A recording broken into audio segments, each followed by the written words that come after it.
Welcome to Wisconsin in Focus. I'm JD Davidson. Voters in Wisconsin went to the polls earlier this week, and while there were no significant statewide candidates to select as party nominees or even presidential candidates in a race, there were some key issues to decide. 2 statewide amendments were on the ballot, along with an important tax issue in Milwaukee. Joining us today is Ben Yount, Wisconsin contributor for the Center Square. Ben, what happened Tuesday?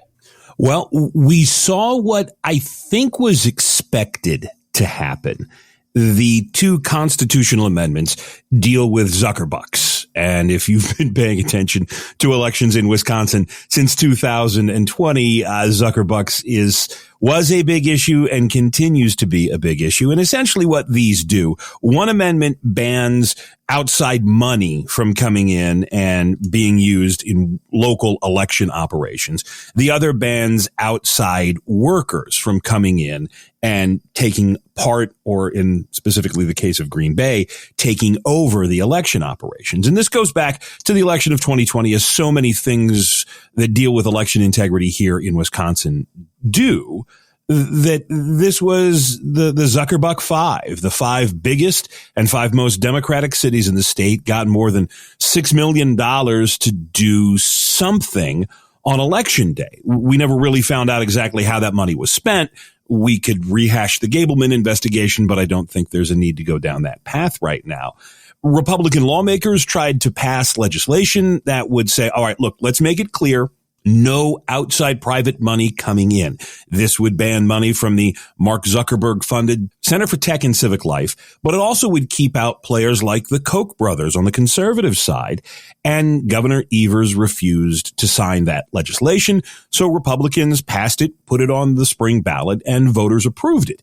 I wouldn't say overwhelmingly. 54% of people approved of the money ban. 58% approved of the worker ban. Some of it is confusing. Some of it is that Wisconsin is a very blue state in certain areas. And some of it was that it was a very rainy Brewer open day primary day. And so voter turnout wasn't the greatest. But going forward, you're not going to see outside money used directly in election operations. That's not going to do anything for all of those ads that we see on television. It's not going to do anything for the outside groups, the dark money groups that spend. It's not going to do anything for a Democratic Party get out the vote campaign. What it's going to do is it's going to draw a hard line between the nonpartisan municipal administration of elections and this outside money. Just how that's going to happen remains to be seen, but we'll see it. The other big issue that you talked about, Milwaukee Public Schools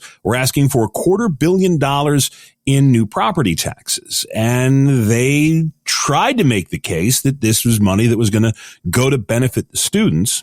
Opponents asked, well, where have all of the other billions of dollars that you've gotten over the past couple of years gone, and how's that benefited the students? That was approved by Milwaukee taxpayers. Again, not something that's a huge surprise. It was a 51-49 vote. The margin of victory for the yes side was about 1,700 votes. Story we literally just filed before hitting record on this podcast talks about how that money is going to be spent. And MPS officials say you're going to have to wait to see. They've got a new budget and a new facilities master plan coming soon. But the superintendent also said that he can't rule out more referendum in the future, saying that state lawmakers need to do more.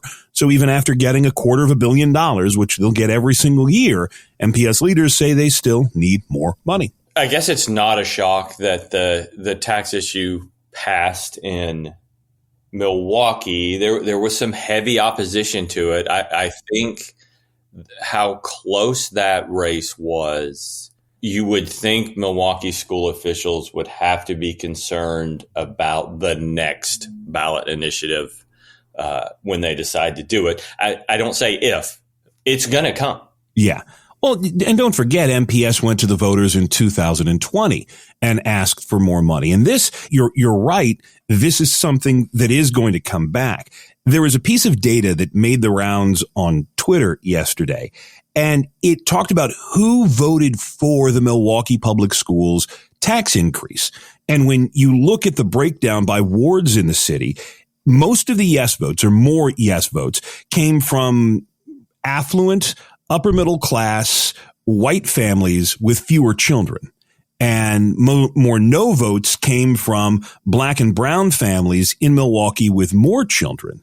And the interesting takeaway, and this is where it becomes a left view and a right view, but one of the views from Will Flanders, who we talk to frequently over at the Wisconsin Institute for Law and Liberty, said that you got to keep in mind those black and brown families with lots of kids, they see MPS schools firsthand on a day-to-day basis. They see just what's broken. They see what's wrong. They know that something needs to change, while you have some older folks who believe in Milwaukee Public Schools, but their kids don't go to Milwaukee Public Schools. You also have some wards where they can afford the couple of $100 extra that this is going to cost every year. Whereas in some of the poorer neighborhoods in Milwaukee, an extra $400 in property taxes is just one more straw on the camel's back. And there are a lot of people who are struggling to afford things now. Once those property tax increases hit, rent increases hit, another increase hits, it could make or break. So yeah, it's not a surprise that it passed. It's not even a surprise that it was this close, but it's really interesting to see where support for Milwaukee Public Schools comes from. And it's not necessarily with Milwaukee Public School families. While people were heading to the polls, the governor was heading to the Supreme Court, as he says, to make it easier for people to vote. What's going on there? Yeah, Tony Evers is weighing in on this unanswered question about ballot drop boxes. This is another 2020 election concern for Republicans.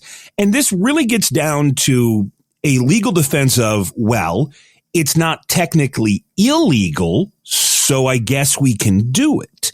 That in 2022, the then conservative majority Wisconsin Supreme Court took a look at the issue of ballot drop boxes. In Wisconsin, you can vote absentee, put your ballot in the mail. You can drop your ballot off at a drop box in the clerk's office. But during the 2020 election, because of COVID and because of some different strategery, number of communities just started setting up ballot drop boxes various places in the community. There was one outside of a grocery store, just sort of anywhere that they could find them.